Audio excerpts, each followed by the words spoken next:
challenges, obviously, in setting up automated manufacturing do involve buying equipment. So you can't totally eliminate capital expenditure there. So the challenge is to both evaluate the appropriate technology and then make a decision about the costs of production of the therapy and look at amortization of that capital expenditure over the life of the product or the number of patients you're going to treat.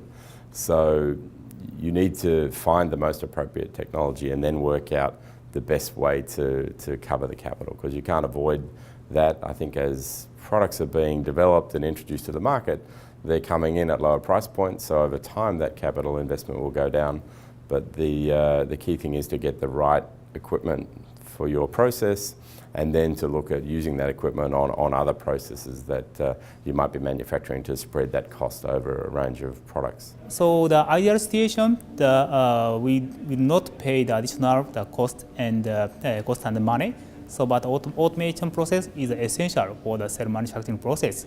So maybe that we need some additional funding to create the automation systems for the cell manufacturing process.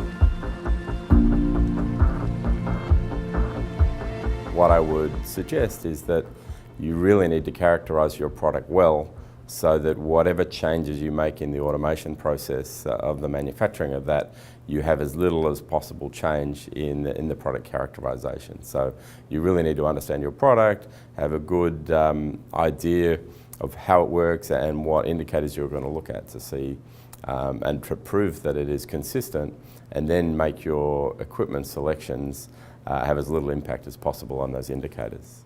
So that depends on the product current potential or target product profile. So if that is a brand new concept, brand new target, so we need to confirm the human POC as early as possible. So that one is even if the manual process for the manufacturing, so we will manufacture the product and try to the clinical trial as early as possible. So, but that is like the best in case or some similar type of the product. So as early as possible, we should apply automation and closed systems for the further development.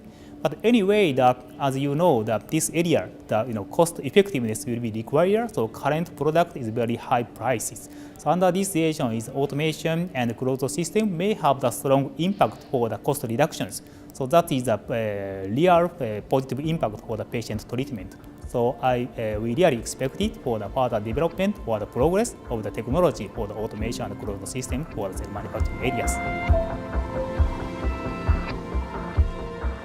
The best possible time to start automation is when you actually understand the product and the product characteristics, so you know what is indicating that your product is efficacious. So as soon as you have a defined manufacturing process and a good quality profile of your product, that's when you really should be thinking about automation. Now, often companies are very focused on getting through clinical trials and they put off beginning the automation project because they don't have money or they have other priorities. But really, it's as soon as you understand how to manufacture the product and you understand what makes a good and effective product, that's when you should really be starting to locking in the automated manufacture. So the risks associated with starting automation as early as that in a project are really about spending that money at that time, and if you fail a clinical trial, then you wasted that money. So it is a bit of a capital risk of early expenditure.